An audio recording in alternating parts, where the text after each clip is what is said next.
काय ग वैशी, काय झालं तिला? कशाला रडवते? सकाळपासून नुसता रडायचा आवाज येतोय तिचा. काय पोट दुखतंय? दाखव इकडे. नुसता जन्माला घालायचा, शोक करायचा. असं तेल आण इकडे. काय ग तुम्ही आत्ताच्या मुली, एकच जन्माला घालतात पण नाके नऊ आणून देतात. असं मस्त तेल आणि अशी मालिश करायची बाई. बाळ असं झोपतं ना, मालिश करून ना थोड्या वेळेत आंघोळ करून असं झोळीत टाकायचं बाई. उठता उठत नाही. रडते तर रडू दे, रडल्याने कंठ मोकळा होतो. मी तर माझ्या रिंकूला डायरेक्ट अशी टांगून द्यायची बाई, तरी तिला काही व्हायचं नाही. एकदम मस्त झोपायची ती, खूप छान झोपायची. आणि ते जरासं डोक्याला रुमाल बांध आणि पायात चप्पल घाल. थंड वातावरण असतं, नाका कानात हवा जाते, पायातनं थंडावा जातो, बाळाच्या पोटात चुका चालतात, कळा निघतात.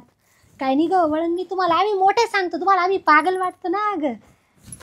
आम्ही जन्माला घातले सात लेकरं होते आमचे. त्यातला एक मुलगा तर माझा वारून गेला बाई. राख्याच्या वेळेस तर मी कपाशीच्या शेतात त्याला जन्म दिला. 9 महिने 9 दिवसाचं एवढं पोट घेऊन कपाशी वेचत होती. तिथेच कळा आला, तिथेच डिलिव्हरी झाली माझी.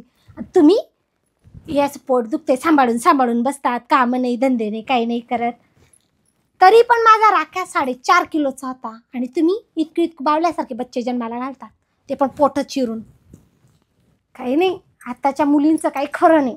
हे बघ तिच्या गळ्याजवळ बघ, इथे नस चढून गेली होती म्हणून रडत होती ती. बाळाला कसं असं सांभाळून पकडायचं असतं. तुम्ही असे पकडता तर तिची नस नाही भरणार. आणि असं रगडून मग सडून खायचं. आमचे एवढे लेकरं झाले 5-5, 7-7, तरी आम्ही 12 महिने असं पातळ खायचो, पालेभाज्या खायचो आम्ही. आणि तुम्ही पिझ्झा आणि बर्गर शिवाय तुम्ही नाव नाही काढत.